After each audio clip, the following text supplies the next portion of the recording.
Now we discuss the dielectrics. किसे बोलते हैं dielectrics? Dielectrics are the non-conducting substances which are also called insulator. अरे dielectric material को आप इंसुलेटिंग मटेरियल भी बोलेंगे. क्यों? क्योंकि नॉन कंडक्टिंग है. क्यों नॉन कंडक्टिंग है? In dielectric there are no free electron. अरे डाइलेक्ट्रिक के अंदर कोई फ्री इलेक्ट्रॉन नहीं रहते और उनके अंदर फ्री इलेक्ट्रॉन नहीं है, therefore it does not conduct current, यानी वो इलेक्ट्रिक करंट कंडक्ट नहीं कर सकते. कौन? Dielectric material. डाइलेक्ट्रिक मटेरियल म्हणजे इंसुलेटिंग मटेरियल, उसी को अपन इंसुलेटर बोलेंगे. और उनके पास में फ्री इलेक्ट्रॉन नहीं है तो वो करंट भी कंडक्ट नहीं करेंगे. However, when dielectric material is subjected to an external electric field, an electric field is induced inside it. लेकिन हम क्या बोलते हैं कि डाइलेक्ट्रिक मटेरियल में से करंट तो फ्लो नहीं होता, करंट तो पास नहीं होता, लेकिन डाइलेक्ट्रिक मटेरियल को अगर आप इलेक्ट्रिक फील्ड में रखते हो तो डाइलेक्ट्रिक मटेरियल के अंदर इलेक्ट्रिक फील्ड सेटअप होती है. उनके अंदर जो मॉलिक्यूल है, मॉलिक्यूल का रीओरिएंटेशन होने से, उनके मॉलिक्यूल के नेगेटिव और पॉजिटिव चार्ज का डिस्प्लेसमेंट होने से उस डाइलेक्ट्रिक सब्सटेंस के अंदर क्या प्रोड्यूस होती है? Electric field. और वो इलेक्ट्रिक फील्ड जो डाइलेक्ट्रिक सब्सटेंस के अंदर प्रोड्यूस होती है, वो इलेक्ट्रिक फील्ड बाहर के एक्सटर्नल इलेक्ट्रिक फील्ड के अपोजिट रहती है. म्हणजे डाइलेक्ट्रिक सब्सटेंस के अंदर की इलेक्ट्रिक फील्ड बाहर की इलेक्ट्रिक फील्ड को क्या करती है? अपोज. अब मेरे को बताओ, अंदर की इलेक्ट्रिक फील्ड बाहर की इलेक्ट्रिक फील्ड को अगर अपोज करती है तो जो रिजल्टेंट इलेक्ट्रिक फील्ड है वो कम हो जाएगी. यानी बोलने का मतलब क्या है कि जैसे बाहर की इलेक्ट्रिक फील्ड है, सपोज वी से एट द 10 न्यूटन पर कूलम, और अंदर की इलेक्ट्रिक फील्ड जो प्रोड्यूस हुई that is nothing but the -3 Newton पर कूलम या -5 न्यूटन पर कूलम. ये पॉजिटिव है और ये निगेटिव है, तो रिजल्टेंट इलेक्ट्रिक फील्ड कितने में? 5 न्यूटन पर कूलम. जो रिजल्टेंट इलेक्ट्रिक फील्ड है डाइलेक्ट्रिक की, वो कम हो गई. वो अब 10 नहीं है, अब 5 हो गई. क्यों? क्योंकि अपने डाइलेक्ट्रिक मटेरियल को कहां पे रखे? इलेक्ट्रिक फील्ड में. तो डाइलेक्ट्रिक मटेरियल के अंदर इलेक्ट्रिक फील्ड तैयार हुई, लेकिन अपोजिंग इलेक्ट्रिक फील्ड तैयार हुई, और वही इलेक्ट्रिक फील्ड बाहर के एक्सटर्नल इलेक्ट्रिक फील्ड को क्या करती है? अपोज. तो नेट इलेक्ट्रिक फील्ड रिड्यूस होती है, कम होती है. चलो ठीक है, आगे बढ़ते हैं अपन. What are the example of the dielectric? Glass, mica, rubber, plastic, all these are nothing but the example of dielectric material. ये इंसुलेटर की जो एग्जांपल है वही एग्जांपल डाइलेक्ट्रिक के.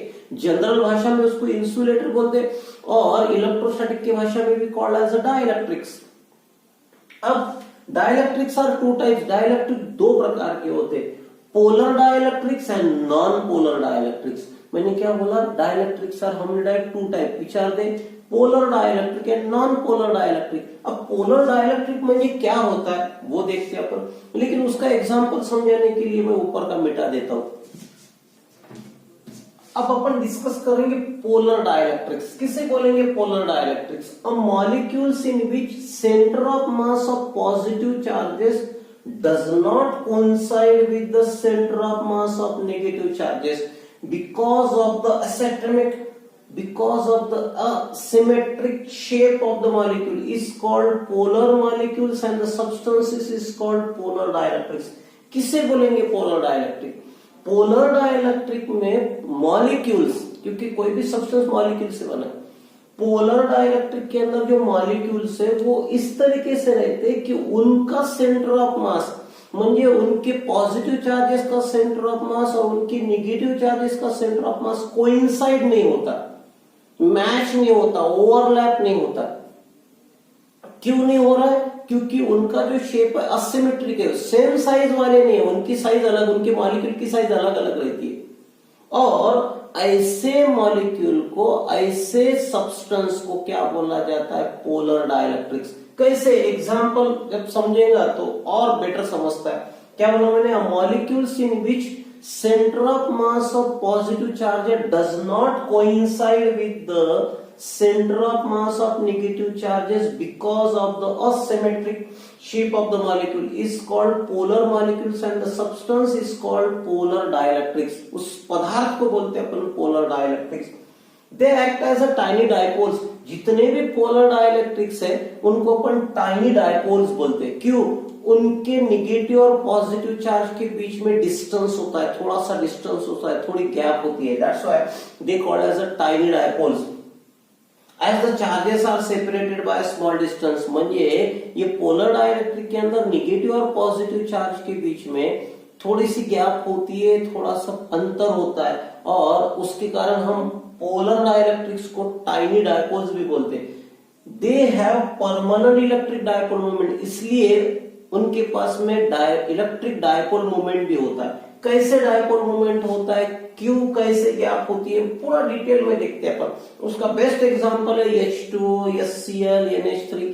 All these are the polar dielectrics. ये जितने भी अपन मैं सब्सटेंस बता रहा हूं ये किसके एग्जांपल है, पोलर डाइलेक्ट्रिक्स. कौन कौन, H2O, HCl. कैसे देखते, पहले एग्जांपल अपन H2O लेते, वाटर. अब वाटर के अंदर दो हाइड्रोजन है, एक ऑक्सीजन है. दो हाइड्रोजन मॉलिक्यूल की साइज सेम है लेकिन ऑक्सीजन की साइज अलग है. तो ये ऑक्सीजन की साइज मैंने अलग बताई, हाइड्रोजन की साइज सेम है. अब जरा देखो, ये हाइड्रोजन पे पॉजिटिव, हाइड्रोजन पे पॉजिटिव. अब ये हाइड्रोजन का ये सेंटर, ये हाइड्रोजन का ये सेंटर, दोनों का सेंटर ऑफ मास यहां पे आएगा. ये दोनों का सेंटर ऑफ मास सेंटर में आएगा ना. ये हाइड्रोजन का और ये हाइड्रोजन का सेंटर ऑफ मास सेंटर में आएगा दोनों के. ये centre of mass of both the hydrogen. और ये ऑक्सीजन है, उसके ऊपर निगेटिव चार्ज है तो उसका सेंटर ऑफ मास तो उसके सेंटर पे है. अब मेरे को बताओ, ऑक्सीजन के सेंटर ऑफ मास और ये दोनों हाइड्रोजन मिलके जो सेंटर ऑफ मास है उनके बीच में गैप आ गई, उनके बीच में डिस्टेंस आ गया. ये निगेटिव का सेंटर ऑफ मास है, ये पॉजिटिव का सेंटर ऑफ मास है. तो there is a distance between centre of mass of negative charge and centre of mass of positive charge. इसलिए अपन क्या बोलेंगे, ये H2O is called as electric, यानी H2O को क्या बोलेंगे, पोलर डाइलेक्ट्रिक्स और पोलर मॉलिक्यूल. और they also called as a tiny dipole. उनको टाइनी डायपोल बोलते क्योंकि ये पॉजिटिव चार्ज है, निगेटिव चार्ज है. पॉजिटिव निगेटिव चार्ज दोनों फाइनाइट अंतर पे, उनके बीच में गैप है तो दे हैज इलेक्ट्रिक डायपोल. इनके पास में इलेक्ट्रिक डायपोल है, उनको इलेक्ट्रिक डायपोल बोलेंगे. अगर इलेक्ट्रिक डायपोल बोलेंगे तो उनके पास में इलेक्ट्रिक डायपोल मोमेंट आया, म्हणजे P आया और उसकी डायरेक्शन हमेशा कैसी रहती है, negative to positive. This is the direction of electric dipole moment. म्हणजे उस H2O के अंदर क्या है, उनके पॉजिटिव के सेंटर ऑफ मास और नेगेटिव के सेंटर ऑफ मास के बीच में गैप है. म्हणजे they act as a tiny dipole and that's why they has electric dipole moment. और उनकी इलेक्ट्रिक डायपोल मोमेंट की डायरेक्शन कैसे रहेंगी, negative to positive. That's why this H2O called as polar dielectrics. ये आपको समझ में आया होगा 100%. यहां पे भी देखो, ये HCl है, क्लोरीन का सेंटर ये निगेटिव, हाइड्रोजन का सेंटर ये पॉजिटिव. पॉजिटिव और नेगेटिव के बीच में गैप है. So that's why they are also called as a tiny dipole and that's why they also has the electric dipole moment. लेकिन इनकी इलेक्ट्रिक डायपोल मोमेंट की direction हमेशा कैसे रहती है, नेगेटिव टू पॉजिटिव के नीचे से ऊपर. So these are the best example of the polar dielectrics. Polar dielectric आपको समझ में आया होगा कि ऐसे सब्सटेंस की जिनके पॉजिटिव चार्ज का centre of mass and negative charge का सेंटर ऑफ मास कोइंसाइड नहीं होता है, म्हणजे उनके बीच में गैप होती है, उनके बीच में डिस्टेंस होता है. एंड इसलिए दे किसका रोल प्ले करते हैं, they act as a dipole. और उसके कारण उनके पास में क्या रहता है, dipole moment, electric dipole moment. दूसरा एग्जांपल HCl का भी है, तीसरा एग्जांपल NH3 का भी है. तो these all are the polar dielectrics. अब अपन देखेंगे नॉन पोलर डाइलेक्ट्रिक्स. अब अपन डिस्कस कर रहे हैं नॉन पोलर डाइलेक्ट्रिक्स. क्या डेफिनेशन है नॉन पोलर डाइलेक्ट्रिक्स की, a molecule in which center of mass of positive charges coincide with center of mass of negative charges is called a non-polar molecule and the substance is called non-polar dielectrics. यानी ऐसे molecule की जिनके positive charge का centre of मास उसके उस molecule के negative charge के centre of मास के साथ में क्या होता है, कोइंसाइड होता हो. Molecule in which the centre of mass of positive charges म्हणजे पॉजिटिव चार्ज का सेंटर ऑफ मास और उसी मॉलिक्यूल के अंदर के नेगेटिव चार्ज का सेंटर ऑफ मास अगर कोइंसाइड होता हो तो ऐसे मॉलिक्यूल को क्या बोला जाता है, नॉन पोलर मॉलिक्यूल। और ऐसे पदार्थ को जिसके अंदर नॉन पोलर मॉलिक्यूल्स है उसको बोला जाता है नॉन पोलर डाइलेक्ट्रिक्स। ऐसा क्यों होता है? Because they have symmetrical shape. इनके पॉजिटिव चार्ज का सेंटर ऑफ मास और नेगेटिव चार्ज का सेंटर ऑफ मास कोइंसाइड क्यों हो रहा है? These have symmetrical shape. ये जो नॉन पोलर डाइलेक्ट्रिक्स रहते हैं इनका शेप सिमेट्रिकल है and have zero dipole moment in the normal state. और इसका मतलब क्या है, इनके पॉजिटिव चार्ज का centre of mass negative charge का सेंटर ऑफ मास कोइंसाइड हो रहा है, ओवरलैप हो रहा है, तो उनके बीच में गैप ही नहीं, तो therefore they not called as a tiny dipole. उनको टाइनी डायपोल नहीं बोलेंगे। और उनके पास में डायपोल ही नहीं है तो उनके पास में डायपोल मूवमेंट भी नहीं रहेगा। तो हम क्या बोलेंगे, नॉर्मल स्टेट में उनका जो डायपोल मूवमेंट है वो जीरो रहता है। अब एग्जांपल क्या है इसमें, H2, CO2, N2, O2, these all are the non-polar dielectrics। Best example है नॉन पोलर डाइलेक्ट्रिक्स का। कैसा, थोड़ा डिटेल में देखते हैं अपन। देखो कैसे, ये CO2 का एग्जांपल है, ये OO, इनकी साइज सेम, C की साइज थोड़ी अलग रहती है, थोड़ी अलग, क्योंकि मॉलिक्यूल अलग, कार्बन है या ऑक्सीजन है, तो ये इनका सेंटर, ये इनका सेंटर, ये इनका सेंटर। अब देखो ऑक्सीजन पे नेगेटिव है, कार्बन पे पॉजिटिव है, तो अब जरा देखो यहां पे ये दोनों का, इस ऑक्सीजन और ये ऑक्सीजन का सेंटर ऑफ मास यहां पे, और एक कार्बन का भी सेंटर ऑफ मास वहीं पे है, म्हणजे ये निगेटिव का सेंटर ऑफ मास और कार्बन का सेंटर ऑफ मास कोइंसाइड हो रहा है, तो यहाँ पे इनके सेंटर ऑफ मास के बीच में कोई गैप नहीं है। That is the structure of the CO2। वैसे आप H2 की बात करेंगे। अब मेरे को बताओ, ये H है, ये H है, इनका सेंटर ऑफ मास यहाँ पे, दोनों का सेंटर ऑफ मास एक ही जगह पे, तो यहाँ पे हम क्या बोलेंगे, दोनों का सेंटर ऑफ मास कोइंसाइड हो रहा है। भले वो पॉजिटिव पॉजिटिव, लेकिन सेंटर ऑफ मास तो कोइंसाइड हो रहा है, तो ये भी काय में आया, नॉन पोलर मॉलिक्यूल में। तो इनके पास में डायपोल मोमेंट क्या रहेगा, जीरो।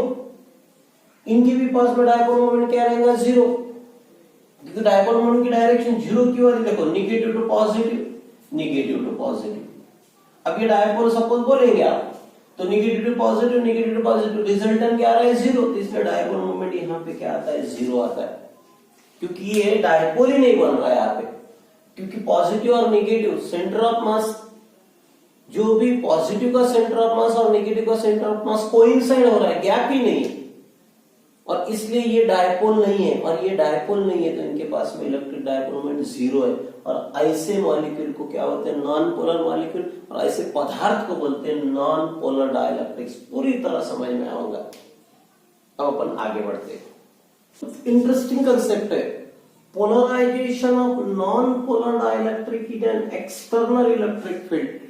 म्हणजे नॉन पोलर डाइलेक्ट्रिक को अगर आप इलेक्ट्रिक फील्ड में रखते हो तो नॉन पोलर डाइलेक्ट्रिक को इलेक्ट्रिक फील्ड में रखने के बाद में नॉन पोलर डाइलेक्ट्रिक का पोलराइजेशन कैसे होता है वो अपने को देखना। एकदम सिंपल है, फुल कंसंट्रेशन से सुनो, देखो, आपको ईच एंड एवरी बात समझ में आएगी, आप दूसरों को बता पाएंगे। कैसे कंसेप्ट है, देखो क्या डिस्कस कर रहा है अपने को, पोलराइजेशन। किसका पोलराइजेशन, नॉन पोलर डाइलेक्ट्रिक का। कहां पे, in an external electric field.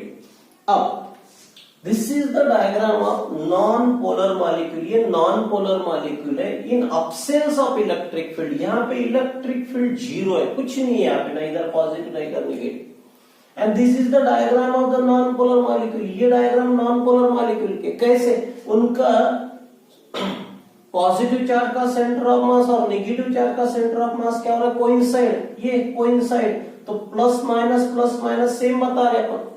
तो ये डायग्राम किसका हुआ, नॉन पोलर मॉलिक्यूल का। उनका पॉजिटिव चार्ज का सेंटर ऑफ मास और नेगेटिव चार्ज का centre of mass, centre of mass word is very important. Positive charge का सेंटर ऑफ मास और नेगेटिव चार्ज का सेंटर ऑफ मास क्या हो रहा है, कोइंसाइड। तो these are the diagram of the non-polar molecule in absence of electric field। यहाँ पे इलेक्ट्रिक फील्ड का कोई रोल नहीं है, और इसलिए they not act as a electric dipole, क्योंकि उनके पॉजिटिव और नेगेटिव के बीच में कोई गैप नहीं है, तो वो डायपोल का रोल प्ले नहीं करेंगे, तो उनके पास में इलेक्ट्रिक डायपोल मूवमेंट नहीं रहेंगी। इनके पास में इलेक्ट्रिक डायपोल मूवमेंट जीरो है। क्यों? ये नॉन पोलर डाइलेक्ट्रिक्स है, इसलिए। अब क्या कर रहे हैं अपन कि ऐसे नॉन पोलर डाइलेक्ट्रिक को इलेक्ट्रिक फील्ड में रखे। ये इलेक्ट्रिक फील्ड है, यहाँ पे ई इलेक्ट्रिक फील्ड जीरो है, म्हणजे यहाँ पे इलेक्ट्रिक फील्ड नॉट जीरो है, म्हणजे यहाँ पे इलेक्ट्रिक फील्ड है, यहाँ पे इलेक्ट्रिक फील्ड जीरो थी, यहाँ पे अब्सेंस ऑफ इलेक्ट्रिक फील्ड है, यहाँ पे प्रेजेंस ऑफ इलेक्ट्रिक फील्ड है। और इलेक्ट्रिक फील्ड है म्हणजे इलेक्ट्रिक इंटेंसिटी, और उसकी डायरेक्शन हमेशा कैसी रहती? Positive to negative. तो हम इलेक्ट्रिक फील्ड बता रही है, देखो इधर पॉजिटिव चार्ज है, इधर नेगेटिव चार्ज है। अब इस पॉजिटिव नेगेटिव चार्ज के बीच में हमने नॉन पोलर मॉलिक्यूल रखे। अब ये नॉन पोलर मॉलिक्यूल है, क्या होता है नॉन पोलर मॉलिक्यूल को? जब आप इलेक्ट्रिक फील्ड में रखते हो तो इलेक्ट्रिक फील्ड का असर ये होता है कि ये जो मॉलिक्यूल है इनका रीओरिएंटेशन होता है। क्या होता है? रीओरिएंटेशन। रीओरिएंटेशन होना म्हणजे कि मेरे को पता कि सपोज इधर नेगेटिव चार्ज है, इधर पॉजिटिव चार्ज है। I can show the example. ये एग्जांपल मैं यहाँ पे बता रहा हूं, ये देखो कि सपोज इधर का नेगेटिव चार्ज, इधर का पॉजिटिव चार्ज। अब ये इधर नेगेटिव चार्ज है, ये साइड में है, और इधर पॉजिटिव चार्ज है, ये साइड में है। ये नेगेटिव चार्ज को ये नेगेटिव चार्ज क्या करता है? रिपेल। तो ये नेगेटिव चार्ज रिपेल होता है, तो ये इधर साइड में आ जाता, और ये पॉजिटिव चार्ज ये पॉजिटिव को रिपेल करता, तो ये पॉजिटिव उधर जाता है। म्हणजे यहाँ पे क्या हो रहा है? इधर नेगेटिव है, इधर पॉजिटिव है। देखो इधर नेगेटिव है, इधर पॉजिटिव, इधर नेगेटिव, उधर पॉजिटिव। तो ये स्ट्रक्चर ऐसा था पहले। अब इसका रीओरिएंटेशन हुआ, म्हणजे जितने भी नेगेटिव चार्जेस है, ये नेगेटिव एक्सटर्नल फील्ड के नेगेटिव चार्ज ने वो नेगेटिव चार्ज को इधर रिपेल करके इधर भेजा, और ये एक्सटर्नल फील्ड के पॉजिटिव चार्ज ने इधर के पॉजिटिव चार्ज को रिपेल करके उधर भेजा। म्हणजे ये मॉलिक्यूल के स्ट्रक्चर का रीओरिएंटेशन हुआ, बदलाव हुआ इनके स्ट्रक्चर में। और बदला हुआ तो अब देखो इधर नेगेटिव चार्ज है, सबके सभी मॉलिक्यूल की नेगेटिव चार्ज ये साइड में है, नेगेटिव चार्ज ये साइड में, पॉजिटिव चार्ज वो साइड में गए। अब क्या होता है? देखो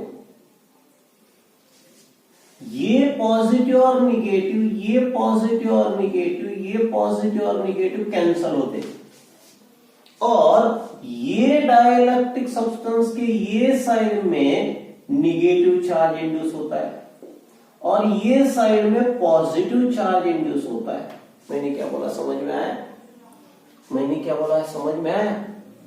यानी इनके नेगेटिव और पॉजिटिव, नेगेटिव और पॉजिटिव, नेगेटिव और पॉजिटिव के बीच में गैप आ गई।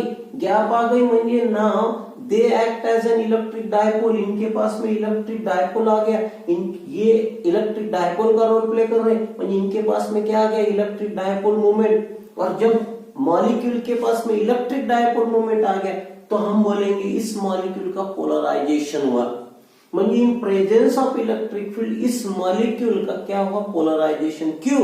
दे acquire the resultant electric dipole movement. उनके पास में इलेक्ट्रिक डायपोल मूवमेंट आया। क्यों आया इलेक्ट्रिक डायपोल मूवमेंट? क्या कारण है इलेक्ट्रिक डायपोल मूवमेंट आने का? अरे इलेक्ट्रिक डायपोल मूवमेंट इसलिए आया कि अभी निगेटिव उनके पॉजिटिव के सेंटर ऑफ मास में और नेगेटिव के सेंटर ऑफ मास में गैप आ गई, कोइंसाइड नहीं हो रहे। क्यों गैप आ गई? इलेक्ट्रिक फील्ड के कारण। तो वो किसका रोल प्ले कर रहे? इलेक्ट्रिक डायपोल का। अब वो इलेक्ट्रिक डायपोल का रोल प्ले कर रहे तो उनके पास में इलेक्ट्रिक डायपोल मूवमेंट रहेगा। अब रिजल्टेंट इलेक्ट्रिक डायपोल मूवमेंट क्या रहता है देखते हैं। ये देखो ये पॉजिटिव नेगेटिव कैंसिल हुए, इधर पूरा नेगेटिव चार्ज है, उधर पॉजिटिव चार्ज है।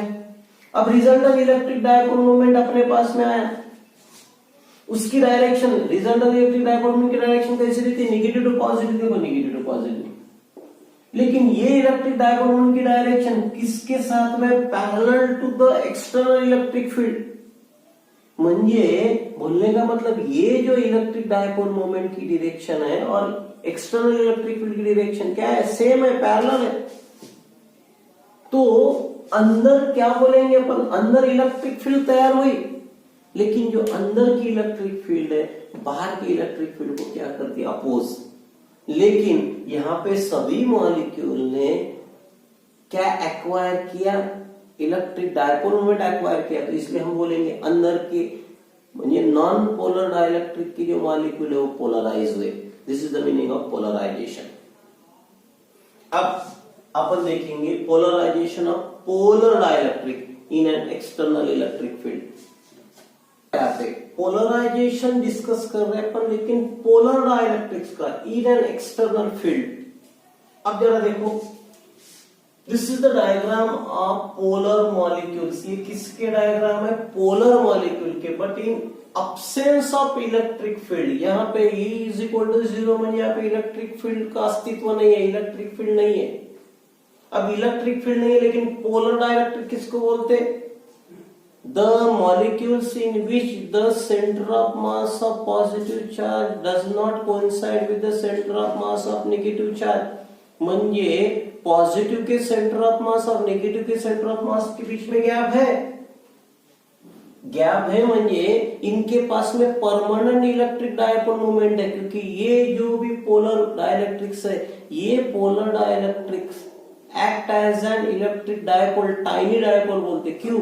इनके निगेटिव और पॉजिटिव के बीच में गैप है, लेकिन इनके पॉजिटिव के सेंटर ऑफ मास और नेगेटिव के सेंटर ऑफ मास के बीच में गैप है.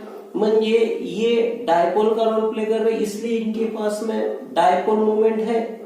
लेकिन इन अब्सेंस ऑफ इलेक्ट्रिक फील्ड इनके पास में जो डायपोल मोमेंट है, ड्यू टू थर्मल एजिटेशन, क्या है, कुछ तो भी जो हीट है अंदर के अंदर की हीट के कारण, ड्यू टू थर्मल एजिटेशन क्या होता है, इनके डायपोल मोमेंट की डायरेक्शन रैंडम होती है. देखो, एक तरफ नहीं है, और रैंडम होने से उनका रिजल्टेंट डायपोल मोमेंट 0 होता है. मैंने क्या बोला जरा समझो.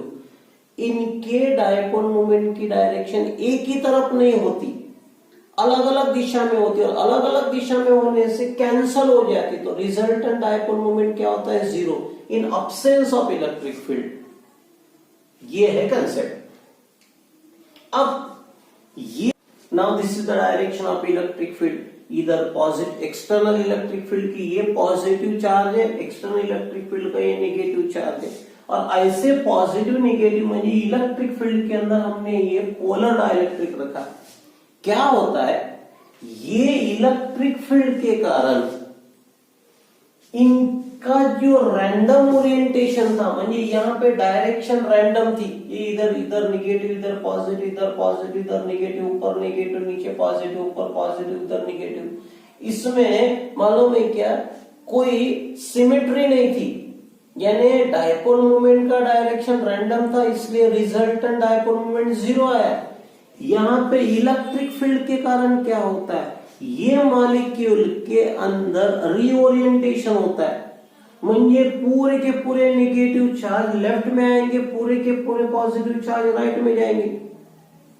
अब पूरे के पूरे नेगेटिव चार्ज लेफ्ट में है, पूरे के पूरे पॉजिटिव चार्ज राइट में गए, means now molecule act as a dipole. ये सभी मॉलिक्यूल किसका रोल प्ले कर रहे हैं? डायपोल का. तो इनके पास में क्या आएगा? रिजल्टेंट डायपोल मोमेंट रहेगा. यानी हर एक मॉलिक्यूल के पास में अपना डायपोल मोमेंट रहेगा. तो 6 के 6 मॉलिक्यूल कैसे है? They are align in the direction of electric field. उनका सभी का मालूम है कि अलाइनमेंट हो गया, क्योंकि सबके नेगेटिव चार्ज लेफ्ट में है, सबके पॉजिटिव चार्ज राइट में है. म्हणजे ये 6 मॉलिक्यूल का रिजल्टेंट डायपोल मोमेंट 0 नहीं रहेगा. It acquire the resultant magnetic dipole moment. यानी ये जो भी पोलर मॉलिक्यूल है, ये रिजल्टेंट डायपोल मोमेंट एक्वायर करेगा. और ये जब रिजल्टेंट डायपोल मोमेंट एक्वायर करते, तो हम बोलते हैं ये पोलर मॉलिक्यूल क्या हो गए, इनका पोलराइजेशन हुआ. कब? इन प्रेजेंस ऑफ इलेक्ट्रिक फील्ड. अब आगे अपने को देखना है कि डाइलेक्ट्रिक सब्सटेंस को इलेक्ट्रिक फील्ड में रखने से electric field, net electric field कैसे कम होती, वो अपने को डिस्कस करना है. देखो अपन क्या कर रहे हैं discuss. Reduction of electric field due to polarisation of dielectric. म्हणजे डाइलेक्ट्रिक मटेरियल, फिर वो पोलर डाइलेक्ट्रिक लो या नॉन पोलर डाइलेक्ट्रिक लो, वो अगर आप इलेक्ट्रिक फील्ड में रखते हो तो रिजल्टेंट इलेक्ट्रिक फील्ड कैसे रिड्यूस होती है वो बताना है। तो रिडक्शन ऑफ इलेक्ट्रिक फील्ड, जो रिजल्टेंट इलेक्ट्रिक फील्ड रहेंगी, जो एक्सटर्नल इलेक्ट्रिक फील्ड जो अपन अप्लाई करेंगे उसके वैल्यू में कैसे कमी आ जाती है, कैसे वो वैल्यू रिड्यूस होती है वो अपन देख रहे हैं। और काय के कारण रिड्यूस हो रही है? Polarisation of dielectric material, dielectric material का पोलराइजेशन होने से। अब पोलराइजेशन म्हणजे क्या?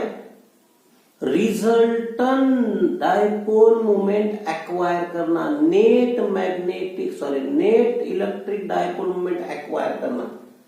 जब भी कोई dielectric net magnetic dipole moment acquire करता है तो हम उसको क्या बोलते हैं? उसका पोलराइजेशन हुआ। तो डाइलेक्ट्रिक मटेरियल के पोलराइजेशन के कारण एक्सटर्नल जो इलेक्ट्रिक फील्ड है वो कैसे रिड्यूस होती है, ये 3 डायग्राम के आधार पे समझ सकते हैं। एकदम सिंपल है, ध्यान दो। हमने क्या करे यहाँ पे, ये इलेक्ट्रिक फील्ड बता रहे अपन, और ये है अपना dielectric slab. We say that is the rectangular dielectric slab. Rectangular dielectric slab हम बीच में बता रहे। एक्सटर्नल इलेक्ट्रिक फील्ड है, एक्सटर्नल इलेक्ट्रिक फील्ड की ये positive charge, external electric field का ये नेगेटिव चार्ज। अब अगर ये पॉजिटिव म्हणजे इलेक्ट्रिक इंटेंसिटी, इलेक्ट्रिक फील्ड की डायरेक्शन हमेशा कैसी रहती है? Positive to negative. चलो ठीक है। अब जैसे अब ये डाइलेक्ट्रिक मटेरियल इलेक्ट्रिक फील्ड में रखते, क्या होता है? इनका रीओरिएंटेशन, इनके मॉलिक्यूल का रीओरिएंटेशन होता है। रीओरिएंटेशन होता है म्हणजे पूरे नेगेटिव चार्ज ये मॉलिक्यूल के लेफ्ट में आ जाते, पॉजिटिव चार्ज राइट में आ जाते। और उससे क्या होता है? निगेटिव चार्ज लेफ्ट में आते, पॉजिटिव चार्ज राइट में आते। म्हणजे ये जो भी डाइलेक्ट्रिक सब्सटेंस है, ये भी जो डाइलेक्ट्रिक मटेरियल है, ये डाइलेक्ट्रिक मटेरियल के लेफ्ट में निगेटिव चार्ज इंड्यूस होता है, राइट में पॉजिटिव चार्ज इंड्यूस होता है। अब निगेटिव पॉजिटिव चार्ज इंड्यूस हो रहा है म्हणजे यहाँ पे इनके पास में इलेक्ट्रिक डायपोल मोमेंट आया, क्योंकि ये इलेक्ट्रिक डायपोल का रोल प्ले कर रहे हैं। और अगर ये डायपोल का रोल प्ले कर रहे हैं तो ये इलेक्ट्रिक डायपोल मोमेंट, ये इलेक्ट्रिक डायपोल मोमेंट, सबके इलेक्ट्रिक डायपोल मोमेंट की क्या होती है? एडिशन। तो ये डाइलेक्ट्रिक मटेरियल के पास में नेट इलेक्ट्रिक डायपोल मोमेंट आ जाता है। और नेट इलेक्ट्रिक डायपोल मोमेंट आने से अपन ये बोलेंगे कि ये डाइलेक्ट्रिक मटेरियल क्या हो गए? पोलराइज हुए। अब अगर ये पूरे के पूरे डाइलेक्ट्रिक मॉलिक्यूल्स अगर पोलराइज हुए तो पोलराइजेशन के कारण इलेक्ट्रिक फील्ड तैयार हुई। देखो ना, ये निगेटिव चार्ज या पॉजिटिव चार्ज है, म्हणजे यहाँ पे इलेक्ट्रिक फील्ड तैयार हुए। और वो इलेक्ट्रिक फील्ड डिनोट कैसे करो? E0 से। What is E0? It is the electric field produced due to polarisation of charges. Charges का पोलराइजेशन होने से यहाँ पे अंदर क्या तैयार हुई? Electric field. और वो इलेक्ट्रिक फील्ड डिनोट कैसे कर रही है? E0 से। उसकी डायरेक्शन है वो कैसे? Positive to negative. लेकिन अंदर जो इलेक्ट्रिक फील्ड तैयार हुई ये डाइलेक्ट्रिक मटेरियल के, वो electric field external electric field को क्या करेंगे? अपोज। क्यों? देखो इसकी डायरेक्शन कैसी है?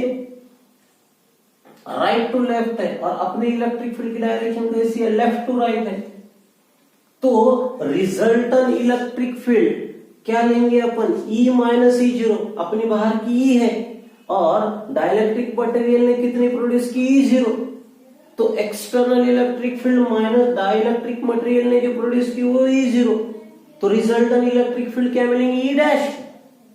This is nothing but E dash. What is E dash? Resultant electric field. और ये जो रिजल्टेंट इलेक्ट्रिक फील्ड है इसकी डायरेक्शन और अपने एक्सटर्नल इलेक्ट्रिक फील्ड की डायरेक्शन सेम है। म्हणजे जो रिजल्टेंट इलेक्ट्रिक फील्ड आपको मिल रही है वो resultant electric field external electric field से लेकिन स्मॉल है। म्हणजे हम क्या बोलेंगे? ये डाइलेक्ट्रिक मटेरियल के कारण जो एक्सटर्नल इलेक्ट्रिक फील्ड है वो कम हो गई। कितने वैल्यू से कम हो गई? E डैश से। तो बोलने का मतलब क्या है? तो अपन ये बोलेंगे कि कोई भी डाइलेक्ट्रिक मटेरियल जब आप इलेक्ट्रिक फील्ड में रखते तो डाइलेक्ट्रिक मटेरियल का क्या हो रहा है? पोलराइजेशन। और पोलराइजेशन होने से जो एक्सटर्नल इलेक्ट्रिक फील्ड है वो रिड्यूस हो रही है। और वो रिड्यूस कैसे हो रही है? तो अपने को जो रिजल्टेंट इलेक्ट्रिक फील्ड है वो E डैश मिल रही है, and this E dash is less than E। And what is E dash? E minus E0। What this E minus E0? E0 का के कारण इलेक्ट्रिक फील्ड है due to the polarization of the dielectric molecule. So these all are the diagram. अब अपन आगे देखते polarisation म्हणजे क्या. What is the polarization of dielectric? यानी डाइलेक्ट्रिक का पोलराइजेशन किसको बोलते हैं? एकदम सिंपल सी कंसेप्ट है, परमानेंट ध्यान में रखो. The dipole moment per unit volume is called polarization and it is denoted by vector P. म्हणजे बोलने का मतलब ये है कि ये हमारे पास में डाइलेक्ट्रिक मटेरियल है और ये dielectric material the dipole moment per unit volume म्हणजे ये जो डाइलेक्ट्रिक मटेरियल है इसके कितने वॉल्यूम ने डाइपोल मोमेंट एक्वायर की, इसके कितने हिस्से ने, इसके कितने पोर्शन ने क्या एक्वायर किया, रिजल्टेंट डाइपोल मोमेंट, तब उतने लेवल पे हम बोलेंगे उसका पोलराइजेशन हुआ. अगर इसने ज्यादा से ज्यादा डाइपोल मोमेंट एक्वायर किए इसका पोलराइजेशन ज्यादा हुआ, इसने कम डाइपोल मोमेंट एक्वायर किए तो इसका पोलराइजेशन कम हुआ. तो vector P is directly proportional to electric field. म्हणजे इलेक्ट्रिक फील्ड ज्यादा तो पोलराइजेशन ज्यादा, इलेक्ट्रिक फील्ड की वैल्यू कम तो पोलराइजेशन की वैल्यू कम. अब प्रोपोर्शनलिटी साइन रिमूव करने के बाद में कांस्टेंट लिया गया. This constant denoted by chi e. This symbol called as a chi. इस सिंबल को क्या बोलते हैं? chi. और उसके बेस में e तो we called as a chi e. And what the chi e constant called? Electric susceptibility of the dielectric medium. इसको electric susceptibility बोलते हैं. What the chi e called? Electric susceptibility. ये अपने magnetic susceptibility भी लिए थे. ये electric field है इसलिए इसको बोलते हैं electric susceptibility. And for vacuum this electric susceptibility is zero.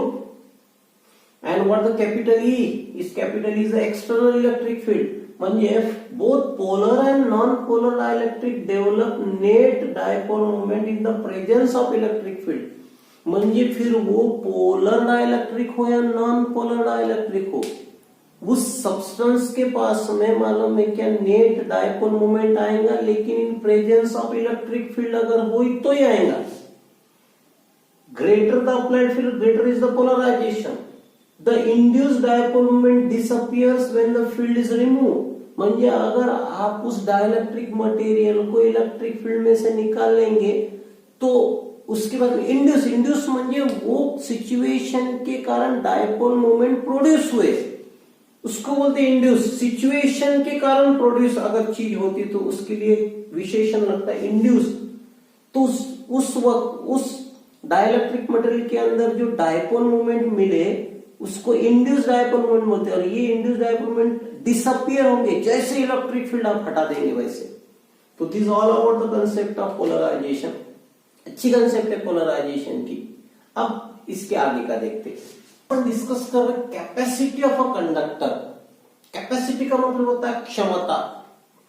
The ability of conductor to hold the charge and to store electrical energy is called electrical capacity or capacitance of the conductor. Actual में यहाँ पे an ability शब्द लगेगा. An ability of a conductor to hold the charge and to store electrical energy is called electrical capacity or capacitance of the conductor.